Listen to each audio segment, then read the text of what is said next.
Assalamualaikum warahmatullahi wabarakatuh. Kembali lagi di channel saya YT Eko HY. Kali ini saya masih tetap membahas seputar PPDB tahun 2021. Namun ini sudah sesuai dengan Juknis PPDB tahun 2021. Penyelenggaraan PPDB masih sesuai dengan Peraturan Permendikbud nomor 1 tahun 2021 terkait penerimaan peserta didik dari taman kanak-kanak sampai dengan sekolah menengah kejuruan. Kemudian berikutnya sesuai dengan Pergub Jateng nomor 7 tahun 2021, ini juga masih seputar penerimaan peserta didik dari menengah atas sampai dengan sekolah luar biasa atau SLB di Provinsi Jawa Tengah. Dan yang terakhir ini juga sudah sesuai dengan SK Kadinas nomor 421.3/05695 pada tanggal 11 Mei tahun 2021. Ini terkait Juknis PPDB pada jenjang SMA Negeri dan SMK Negeri Provinsi Jawa Tengah tahun pelajaran 2021 tahun 2022. Nah, kemudian saya akan menjelaskan kembali jalur dan kuota. Untuk tahun ini masih sama ya dengan tahun sebelumnya, ada 4 jalur. Yang pertama yaitu jalur zonasi. Ini tidak menggunakan nilai, tidak menggunakan yang lain-lain, hanya fokus satu pada jarak terdekat. Nah, jadi tidak menggunakan nilai, hanya jarak terdekat. Mana jarak yang paling terdekat dari sekolah, maka dia yang akan masuk seleksi. Dan di sini jaraknya sudah menggunakan tempat tinggal atau rumah sesuai dengan KK. Dan kuotanya 55%. Ini sudah termasuk zonasi khusus maksimal 10%. Zonasi khusus di sini maksudnya di kecamatan tertentu yang tidak ada sekolah SMA negerinya, maka di situ ada zonasi khusus 10%. Minimal ya kalau zonasi 55%. Kemudian untuk jalur berikutnya ini jalur afirmasi. Nah, ini bisa untuk daftar khusus CPD yang tidak mampu atau penyandang disabilitas maupun lingkup COVID-19 atau yang orang tuanya bekerja di tim Satgas yang menangani COVID-19 ya. Dan di sini juga sudah ada datanya di Dinkes provinsi. Jadi nama-nama orang tuanya dan anaknya yang memang bekerja di situ nanti akan ada by name-nya. Lah, syaratnya apa kalau tidak mampu? Ini DTKS atau data terpadu kesejahteraan sosial dan KIP. Hanya 2. Kalau tidak memiliki ini berarti tidak bisa. Misalkan ada yang tanya tidak mampu, apakah bisa daftar zonasi? Ya bisa. Zonasi itu tidak memandang yang lain, hanya dekat-dekatan rumah saja. Kalau misalkan begitu berarti tidak mampu, itu bisa daftar zonasi dan afirmasi. Ya, jadi bisa. Begitu dengan COVID juga bisa. Dan di sini nanti yang misalkan gugus COVID juga akan dibuktikan dengan SK bahwa orang tuanya itu memang ngurusi di gugus COVID-19. Ini kuotanya 20%. Kemudian jalur berikutnya yaitu pemindahan orang tua. Otomatis mengikuti orang tua ya. Di sini bisa anak guru misalkan dari Kalimantan atau Aceh maupun Papua, baik guru maupun TNI maupun perusahaan yang lain. Lah, di sini akan dibuktikan dengan surat penugasan dari instansi. Benar nggak bahwa orang tua ini pindah di instansi yang terbaru. Lah, nanti di sini seleksinya juga dekat-dekatan sama seperti zonasi. Di sini kuotanya 5%. Kemudian yang terakhir jalur prestasi. Lah, ini yang menggunakan nilai rapot plus nilai kejuaraan. Itu bagi yang memiliki. Kalau tidak memiliki ya tidak masalah. Jadi misalkan saya tidak memiliki kejuaraan, apakah bisa daftar jalur prestasi? Bisa, karena di sini tidak hanya nilai kejuaraan saja, tapi nilai rapot ini yang paling utama. Untuk kejuaraan itu tambahan ya, poin tambahan bagi yang memiliki. Dan di sini syaratnya diterbitkan paling singkat 6 bulan dan paling lama 3 tahun sebelum tanggal pendaftaran PPDB. Kuotanya 20% untuk jalur prestasi. Berikutnya, nah di sini jadwal penyelenggaraannya ini sudah sesuai ya, insya Allah sudah tidak ada perubahan lagi. Ini saya menjelaskan terkait jalur reguler. Alhamdulillah kemarin tanggal 21 Mei 2021 sudah ditetapkan zonasinya. Tiap sekolah juga sudah menerima SK-nya dari provinsi. Kemudian tanggal 21 Mei sampai dengan 16 Juni sampai dengan nanti hari H ini sudah bisa publikasi terkait informasi PPDB.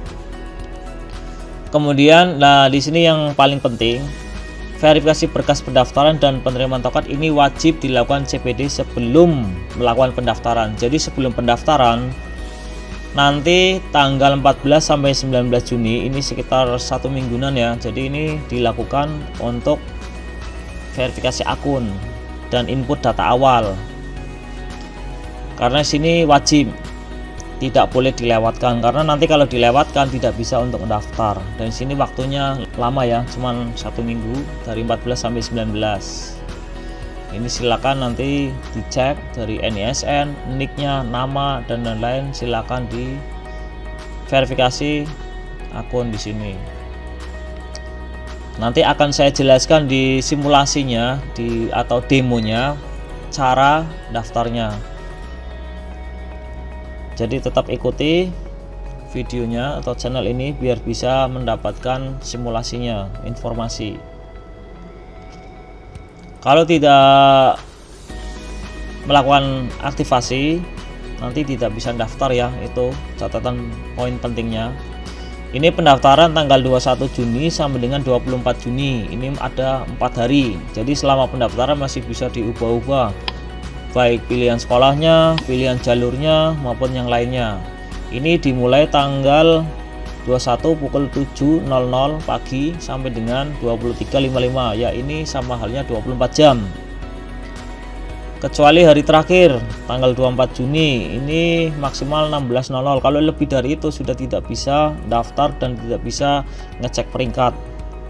Nah, di sini silakan digunakan sebagaimana mestinya ya. Di sini tidak usah perlu cepet-cepetan, di sini santai.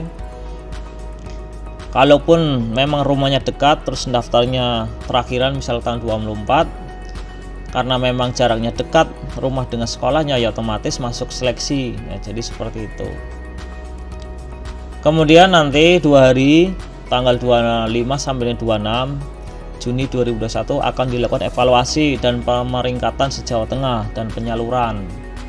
Dan di sini akan dievaluasi mana data yang sesuai dengan berkas-berkasnya. Kalau tidak sesuai atau menyalahi aturan dari PPDB akan didiskualifikasi. Nanti akan peringkat yang tadinya tidak terima bisa jadi diterima. Begitu seterusnya. Jadi di sini akan dilakukan evaluasi se-Jawa Tengah. Jadi mohon sabar, ditunggu. Setelah evaluasi selesai maka akan diumumkan hasilnya tanggal 25 Juni selambat-lambatnya pukul 23.55 ini malam hari ya. Jadi nanti bisa pagi hari, siang hari maupun malam hari, maksimal 23.55 ini sudah dilakukan pengumuman baik di sekolah maupun secara online. Ini online juga ya, pengumuman juga ya.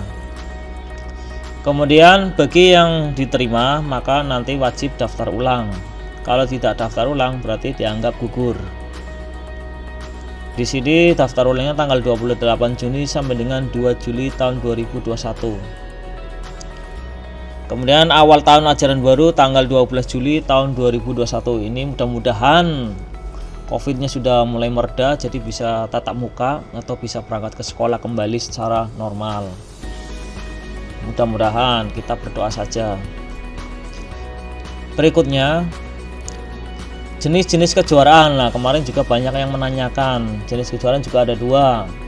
Yang pertama kejuaraan berjenjang. Ini seperti lomba Popda, OSN, KSN. Ini kan sudah resmi yang mengadakan pemerintah dan sudah agenda tahunan, maka di sini pasti berkelanjutan dari tingkat kabupaten, provinsi, nasional maupun internasional. Jadi seperti itu. Makanya di sini ketika CPD itu juara internasional, juara 1, juara 2, juara 3 itu langsung diterima tanpa melihat syarat yang lain. Walaupun nilainya kecil, jaraknya jauh, ya tetap diterima langsung. Kemudian tingkat nasional juara 1 itu juga sama, langsung diterima. Lain halnya juara 2 dan juara 3 maupun tingkat provinsi, kabupaten itu ada poinnya tersendiri. Ini silakan bisa dilihat poin-poinnya. Kemudian berikutnya yaitu tidak berjenjang, ya karena ini biasanya yang mengadakan per instansi dan tidak berkelanjutan, tidak tingkat kabupaten, provinsi, nasional, tidak hanya mentok di situ saja. Biasanya mengadakan ya sekolah, perguruan tinggi maupun lembaga-lembaga yang lainnya. Jadi seperti itu. Dan di sini walaupun juara 1 internasional tetap mendapatkan poin. Jadi tidak langsung prioritas. Yang prioritas itu yang berjenjang. Yang tidak berjenjang pasti nanti banyak sekali. Berikutnya peminatan. Lah ini juga bobotnya sudah ada ya. Jadi nanti untuk masuk ke program bahasa, kemudian IPS maupun IPA itu sudah ada bobotnya. Jadi nanti kalau misalkan CPD nilai IPA-nya dan matematikanya besar, yang lainnya kecil ya otomatis nanti ada kesempatan masuk ke IPA. Begitu juga dengan bahasa Inggris maupun Indonesia, bahasanya paling tinggi ya nanti akan masuk ke program bahasa. Begitu juga dengan matematika, bahasa Inggrisnya besar atau bahasa Indonesia besar, atau nanti akan masuk ke IPS. Dan nanti juga akan difilter sesuai dari jumlah pendaftar maupun seleksinya, kuota sekolah tersebut membutuhkan berapa, nanti ya ada seleksinya. Jadi nanti untuk peminatan otomatis by system. Kemudian berikutnya nilai akreditasi sekolah jenjang sebelumnya, ini SMP atau MTS, itu juga akan mendapatkan poin baik akreditasi A itu 1, B 0,99, C 0,98 maupun tidak akreditasi itu juga akan mendapatkan poin tambahan yaitu 0,97. Sehingga nilai akhir SMA akan dihasilkan rumus seperti ini. NR atau nilai rapot semester dikalikan nilai akreditasi. Nah, di situ. Kemudian dijumlahkan jika memiliki kejuaraan. Kalau tidak memiliki berarti cukup nilai rapot kali nilai akreditasi. Kejuaraan itu hanya poin tambahan.